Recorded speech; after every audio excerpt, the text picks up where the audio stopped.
چونکہ ان پچھلی آیات میں بابل کے جادو کا ذکر آیا ہے اور یہودیوں کی ایک بیماری یہ بتائی گئی ہے کہ وہ جادو کے پیچھے لگے رہتے ہیں، لہذا جادو کے بارے میں بھی چند ضروری باتیں سمجھ لینا مناسب ہیں۔ در حقیقت جادو، جس کو عربی میں سحر کہتے ہیں یا انگریزی میں میجک یا سورسری کہا جاتا ہے، تو اس کا در حقیقت یہ ہے کہ اس کی کئی قسمیں ہوتی ہیں۔ ایک قسم تو ایسی ہوتی ہے کہ جس میں صرف نظر بندی ہوتی ہے، یعنی جو بات جادو کے ذریعے دکھائی جا رہی ہے وہ حقیقت میں موجود نہیں ہوتی، بلکہ انسانوں کی نگاہوں پر کوئی ایسا اثر ڈالا جاتا ہے جس کے نتیجے میں وہ اس کو اس طرح نظر آتی ہے جس طرح جادوگر چاہتا ہے۔ اور اسی کو بعض اوقات دوسری طریقے سے یوں بھی تعبیر کر سکتے ہیں کہ اس کے خیالات پر اثر ڈالا جاتا ہے اور ان خیالات کے نتیجے میں وہ کچھ ایسی بات محسوس کرنے لگتا ہے جو حقیقت میں نہیں ہوتی لیکن اس کو بالکل سچی نظر آتی ہے، جیسے میسمرزم وغیرہ کے اندر بھی اسی قسم کی صورت ہوتی ہے۔ اور حضرت موسیٰ علیہ السلام کے مقابلے کے لیے فرعون نے جو جادوگر بھیجے تھے، ان کے سحر اور جادو کی یہی حقیقت تھی جس کا قرآن کریم نے ایک جگہ تو یوں ذکر فرمایا ہے کہ سحروا اعین الناس، یعنی انہوں نے لوگوں کی آنکھوں پر جادو کر دیا، اور ایک جگہ یہ فرمایا کہ یخیل الیہ من سحرہم انہا تسعی، کہ جو انہوں نے لاٹھیاں یا رسیاں ڈالی تھیں وہ دوسروں کو دیکھنے میں ایسا لگ رہا تھا، خیال یہ ہو رہا تھا کہ وہ سانپ ہیں جو دوڑ رہے ہیں، یعنی حقیقت نہیں تھی لیکن ان کے خیال میں تبدیلی پیدا ہو گئی تھی، ان کی نظر بندی کر دی گئی تھی جس کے نتیجے میں وہ ان کو ایسا نظر آ رہا تھا کہ سانپ دوڑ رہے ہیں۔ تو جادو کی ایک قسم تو یہ ہوتی ہے جس کو نظر بندی کہا جاتا ہے، اور دوسری قسم یہ ہے کہ واقعتاً وہ کام جو جادوگر اپنے جادو کے ذریعے کر رہا ہے وہ حقیقت میں پیدا ہو جاتا ہے، اور یہ در حقیقت شیاطین کے اثر سے ہوتا ہے۔ جادوگروں کی شیطانوں سے دوستی ہوتی ہے اور شیطانوں کے ساتھ ان کا تعلق ہوتا ہے، تو وہ کچھ ایسے طریقے اختیار کرتے ہیں کہ جس سے شیاطین خوش ہوں، اور کبھی وہ کوئی منتر ایسا پڑھتے ہیں جن میں کفر و شرک کی باتیں ہوتی ہیں، کبھی شیاطین کی تعریف کی باتیں ہوتی ہیں، کبھی اس میں ایسے اعمال اختیار کیے جاتے ہیں جو شیطان کو پسند ہیں، مثلا کسی کو ناحق قتل کر کے اس کا خون استعمال کرنا، یا جنابت اور نجاست کی حالت میں رہنا، طہارت سے اجتناب کرنا۔ تو شیاطین ایسے افعال سے بہت خوش ہوتے ہیں، اور ایسے آدمی کو جو ان کو اس طرح خوش کرے اس کی وہ مدد بھی کرتے ہیں، چنانچہ ان کی مدد سے بعض اوقات کوئی حقیقت بھی ظاہر ہو جاتی ہے اور یہ سحر کہلاتا ہے۔ اور شرعی اعتبار سے یہ صورت بالکل حرام ہے، اس واسطے کہ ایک تو اس میں کفر و شرک کی باتیں عام طور سے ہوتی ہیں، دوسرے شیاطین سے مدد لی جاتی ہے، اور شیاطین مدد اسی وقت کرتے ہیں جبکہ کوئی انسان کسی معصیت کا، کسی گناہ کا یا کسی کفر یا شرک کا ارتکاب کرے۔ تو اسی لیے سحر کو قرآن کریم نے ان آیات میں جو جن کی تفسیر میں نے عرض کی ہے، اللہ تبارک و تعالی نے کفر سے تعبیر کیا ہے، کیونکہ یہ در حقیقت کفر پر مشتمل ہوتے ہیں۔ البتہ اگر کوئی شخص اللہ جل جلالہ کے اسماء حسنہ میں سے کسی نام کو پڑھے یا قرآن کریم کی کچھ آیات کی تلاوت کرے یا اللہ تبارک و تعالیٰ کی حمد و ثنا کے کلمات کہے اور اس کے ذریعے کوئی جھاڑ پھونک کرے، تو یہ بات نبی کریم سرور دو عالم صلی اللہ علیہ وسلم سے بھی ثابت ہے، اور احادیث میں آتا ہے کہ نبی کریم سرور دو عالم صلی اللہ علیہ وسلم بعض اوقات کسی بیمار کے اوپر جھاڑ کرتے تھے، پھونکتے تھے، اس کے لیے مختلف کلمات اللہ تبارک و تعالیٰ کے حکم سے نبی کریم سرورت عالم صلی اللہ علیہ وسلم ارشاد فرماتے تھے اور اللہ تعالیٰ ان میں تاثیر پیدا فرما دیتے تھے۔ تو یہ جھاڑ پھونک تو خود نبی کریم سرورت عالم صلی اللہ علیہ وسلم سے ثابت ہے۔ مثلا کسی بیمار کو اگر آپ جھاڑ کرتے تو فرماتے بسم اللہ ارقیک من کل شیء یؤذیک، یہ کلمات احادیث کے اندر آئے ہیں۔ اللہم رب الناس اذھب الباس واشف انت الشافی لا شفاء الا شفاؤک شفاء لا یغادر سقما، یہ الفاظ بھی نبی کریم سرورت عالم صلی اللہ علیہ وسلم سے ثابت ہیں۔ اور بھی کئی اس طرح کے کلمات جس میں در حقیقت اللہ تبارک و تعالیٰ سے ایک طرح دعا ہوتی ہے، اللہ تبارک و تعالیٰ سے مدد مانگی جاتی ہے کہ یا اللہ اس بیماری کو دور فرما دے۔ تو اس طرح کی جھاڑ پھونک یہ نبی کریم سرورت عالم صلی اللہ علیہ وسلم سے ثابت ہے اور جائز ہے۔ جہاں تک تعویذوں کا تعلق ہے، حضور نبی کریم سرورت عالم صلی اللہ علیہ وسلم چونکہ امی تھے تو آپ سے تعویذ لکھنا کوئی ثابت نہیں، البتہ بعض صحابہ کرام سے ثابت ہے، جیسے عبداللہ ابن عمر رضی اللہ تعالیٰ عنہ سے منقول ہے کہ وہ کچھ تعویذ لکھ کر، کچھ آیات لکھ کر بچوں کے گردن میں ڈال دیا کرتے تھے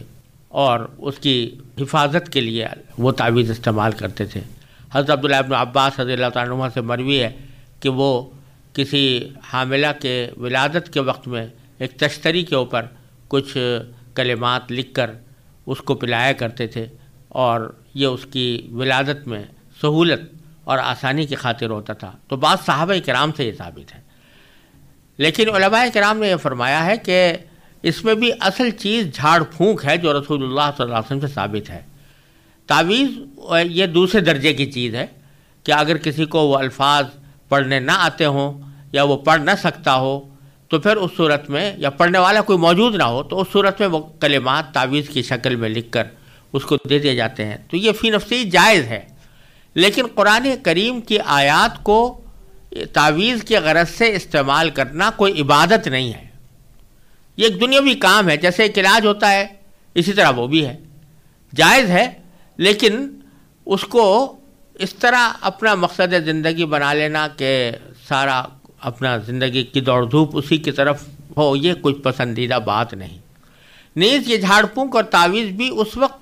درست ہے جبکہ اس کے کلمات جو اس میں پڑھے جا رہے ہیں وہ اچھے ہوں، درست ہوں، اور اس کے اندر اللہ تبارک و تعالیٰ سے مدد مانگی گئی ہو، یا اللہ تعالیٰ کے اسماء حسنہ کو برکت کے لیے استعمال کیا گیا ہو۔ لیکن اگر اس میں کلمات ایسے ہیں کہ جو مشرکانہ ہے تو تعویذ ہو یا گنڈا ہو یا جھاڑ پھونک ہو وہ بالکل حرام ہے، اس کی کسی بھی طرح شریعت میں اجازت نہیں۔ نیز تعویذ کو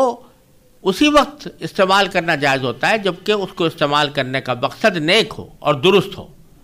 اگر کوئی تعویذ غلط مقصد کے لیے استعمال کیا جا رہا ہے، جیسے بعض مرتبہ بعض تعویذ ایسے ہوتے ہیں کہ جو کسی کے دل میں اپنی محبت ڈالنے کے لیے بنائے جاتے ہیں،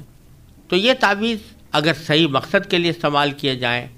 تو بے شک جائز ہوں گے، لیکن اگر اس کو کسی غلط مقصد کے لیے استعمال کیا جائے تو وہ حرام ہے اور ناجائز ہے۔ یہ تھوڑی سی تفصیل جادو اور تعویذ سے متعلق ان آیات کی روشنی میں عرض کر دی گئی۔ اب آگے اللہ تبارک و تعالیٰ نے یہودیوں کی نافرمانیوں اور سرکشیوں کا جو بیان چل رہا ہے، اسی ذیل میں اللہ تبارک و تعالیٰ نے مسلمانوں کو کچھ خاص باتوں پر متنبہ فرمایا ہے۔ یعنی آگے فرمایا یہ جا رہا ہے کہ یہ یہودی اپنے طور پر تو نافرمانیوں اور سرکشیوں کے عادی ہیں ہی، لیکن یہ خود مسلمانوں کے اندر کچھ غلط فہمیاں بھی پھیلانا چاہتے ہیں اور کچھ شکوک و شبہات بھی پیدا کرنا چاہتے ہیں، اور بعض اوقات اپنی چال بازیوں سے مسلمانوں کو دھوکہ بھی دینا چاہتے ہیں۔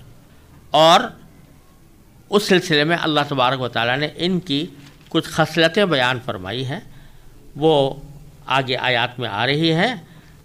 میں پہلے ان آیات کی تلاوت کرتا ہوں اور اس کے بعد اللہ تعالیٰ کی توفیق سے اس کا ترجمہ اور پھر تشریح پیش کرنے کی کوشش کروں گا۔ اعوذ باللہ من الشیطان الرجیم، بسم اللہ الرحمن الرحیم۔ یا ایہا الذین آمنوا لا تقولوا راعنا وقولوا انظرنا واسمعوا وَلِلْكَافِرِينَ عَذَابٌ أَلِيمٌ مَا يَوَدُّ الَّذِينَ كَفَرُوا مِنْ أَهْلِ الْكِتَابِ وَلَا الْمُشْرِكِينَ أَنْ يُنَزَّلَ عَلَيْكُمْ مِنْ خَيْرٍ مِنْ رَبِّكُمْ وَاللَّهُ يَخْتَصُّ بِرَحْمَتِهِ مَنْ يَشَاءُ وَاللَّهُ ذُو الْفَضْلِ الْعَظِيمِ مَا نَنْسَخْ مِنْ آيَةٍ أَوْ نُنْسِهَا نَأْتِ بِخَيْرٍ مِنْهَا أَوْ مِثْلِهَا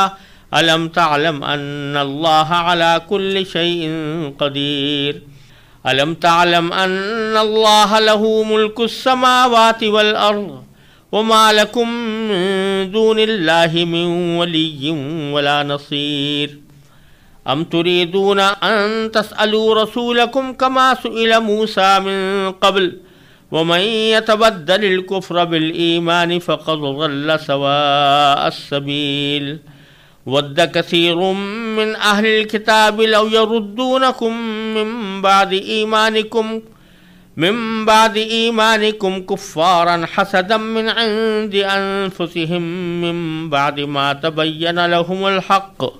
فاعفوا واصفحوا حتى يأتي الله بأمره إن الله على كل شيء قدير۔ اے ایمان والو، رائنا نہ کہا کرو اور انظرنا کہہ دیا کرو اور سنا کرو، اور کافروں کے لیے دردناک عذاب ہے۔ کافر لوگ خواہ اہل کتاب میں سے ہوں یا مشرکین میں سے یہ پسند نہیں کرتے کہ تمہارے پروردگار کی طرف سے کوئی بھلائی تم پر نازل ہو، حالانکہ اللہ جس کو چاہتا ہے اپنی رحمت کے لیے مخصوص فرما لیتا ہے، اور اللہ فضل عظیم کا مالک ہے۔ ہم جب بھی کوئی آیت منسوخ کرتے ہیں یا اسے بھلا دیتے ہیں تو اس سے بہتر یا اس جیسی لے کر آتے ہیں۔ کیا تمہیں یہ معلوم نہیں کہ اللہ ہر چیز پر قدرت رکھتا ہے؟ کیا تمہیں یہ معلوم نہیں کہ اللہ وہ ذات ہے کہ آسمانوں اور زمین کی سلطنت تنہا اسی کی ہے، اور اللہ کے سوا نہ کوئی تمہارا رکھوالا ہے نہ مددگار۔ کیا تم یہ چاہتے ہو کہ اپنے رسول سے اسی قسم کے سوال کرو جیسے پہلے موسیٰ سے کیے جا چکے ہیں؟ اور جو شخص ایمان کے بدلے کفر اختیار کرے وہ یقیناً سیدھے راستے سے بھٹک گیا۔ مسلمانوں، بہت سے اہل کتاب اپنے دلوں کی حسد کی بنا پر یہ چاہتے ہیں کہ تمہارے ایمان لانے کے بعد تمہیں پلٹا کر پھر کافر بنا دیں، باوجود کہ حق ان پر واضح ہو چکا ہے۔ چنانچہ تم معاف کرو اور درگزر سے کام لو یہاں تک کہ اللہ خود اپنا فیصلہ بھیج دے، بے شک اللہ ہر چیز پر قادر ہے۔ یہ آیات در حقیقت یہودیوں کی بعض شرارتوں اور مسلمانوں میں پھیلائی ہوئی ان کی غلط فہمیوں کا تذکرہ کر رہی ہے اور ان سے مسلمانوں کو متنبہ فرما رہی ہیں۔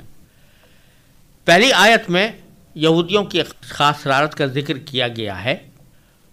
اور وہ یہ کہ عربی زبان میں راعنا کے معنی ہوتے ہیں ہماری رعایت کیجیے، ہمارا لحاظ کیجیے۔ یہ ایک ادب کا سا کلمہ ہے جو کسی بڑے سے کہا جاتا ہے کہ جب کسی سے کوئی ملاقات ہوئی، کسی بڑے سے ملاقات ہوئی تو وہ ان سے درخواست کرتا ہے کہ آپ ہمارے ساتھ رعایت کا معاملہ کریں اور ہمارا لحاظ کریں۔ یہ جملہ اس معنی میں ہوتا ہے، اور عربی زبان میں تو اس کے یہ معنی ہے، لیکن یہی کلمہ عبرانی زبان میں کسی گالی یا بد دعا کے معنی میں آتا تھا۔ اور عبرانی زبان یہودیوں کی مذہبی زبان ہے، تو وہ بعض اوقات نبی کریم سرور دو عالم صلی اللہ علیہ وسلم کی مجلس میں بیٹھ کر آپ سے فرماتے راعنا، یعنی ہماری مصلحت کی رعایت کیجیے، ہمارا لحاظ کیجیے۔ ظاہری معنی تو اس کے یہ ہوتے تھے، لیکن اندر اندر وہ اس سے مراد لیتے تھے وہ گالی یا وہ بد دعا جو عبرانی زبان کے مفہوم کے اندر داخل ہے۔ اور بعض مرتبہ رائنا میں یا کا لفظ کیا، اس کو ذرا کھینچ کر پڑھتے تھے، رائنا رائنا اس طرح پڑھتے تھے اگر یا کا اضافہ کر دیا جائے بیچ میں تو اس کے معنی ہوتے ہیں اے ہمارے چرواہے الیاذ باللہ. تو نبی کریم سرورت عالم صلی اللہ علیہ وسلم سے خطاب کرتے وقت وہ بار بار اس طرح رائنا کہا کرتے تھے، لیکن اندر ان کے مقصد یہ تھا کہ سرکار دو عالم صلی اللہ علیہ وسلم کو بد دعا دے یا معاذ اللہ آپ کی کوئی تنقیص کریں، آپ کی شان میں کوئی گستاخی کریں. اور بعض مسلمانوں نے جب دیکھا کہ یہ کلمہ یہ بکثرت استعمال کرتے ہیں، تو چونکہ عربی زبان کا کلمہ تھا اور کوئی اس کے ظاہری معنی میں کوئی خرابی نہیں تھی، تو ان میں سے بعض نے بھی نبی کریم صلی اللہ علیہ وسلم سے خطاب کرتے ہوئے رائنا فرمایا. اس سے یہودی بڑے خوش ہوئے کہ دیکھو ہم نے یہ کلمہ نہ صرف یہ کہ خود کہا بلکہ مسلمانوں کو بھی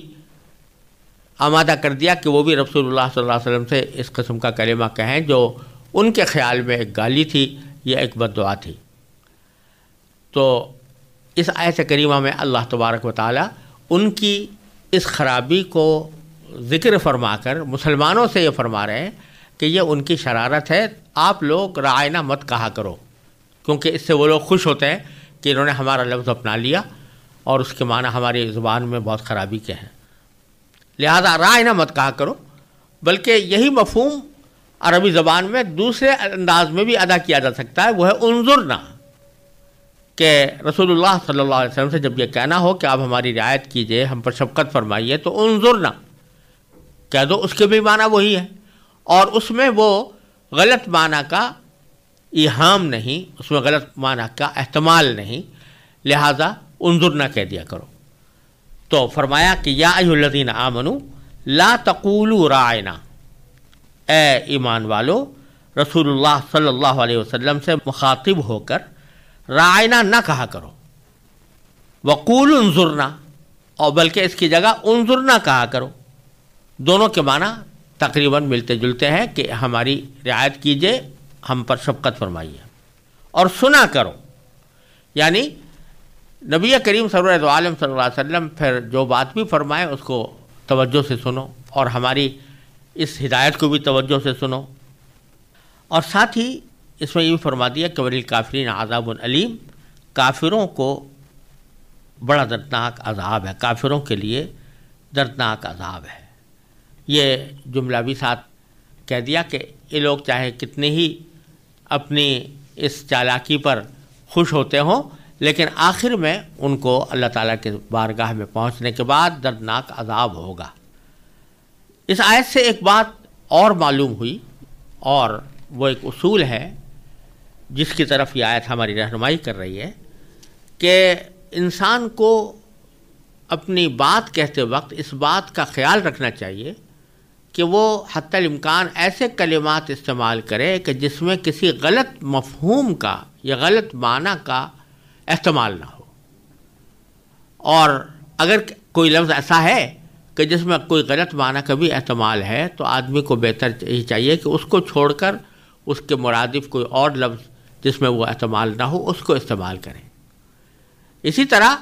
اس بات کا بھی سبق دیا جا رہا ہے کہ کوئی شخص اگر چالاکی کر کے کچھ ایسے لفظ استعمال کرے کہ جس کے ظاہری معنی تو مخاطب کو اچھے لگ رہے ہوں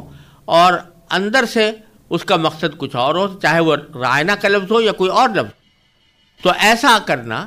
یہ کہ چوری چھپے اس سے کوئی ایسے معنی مراد لینا جو غلط ہوں یا نامناسب اور ناگوار ہوں، اور ظاہری اعتبار سے ایسی بات کہنا کہ جو مخاطب کو پسند آ جائے، یہ ایک ناجائز کام ہے اور یہ ایک مسلمان کا شیوا نہیں ہونا چاہیے.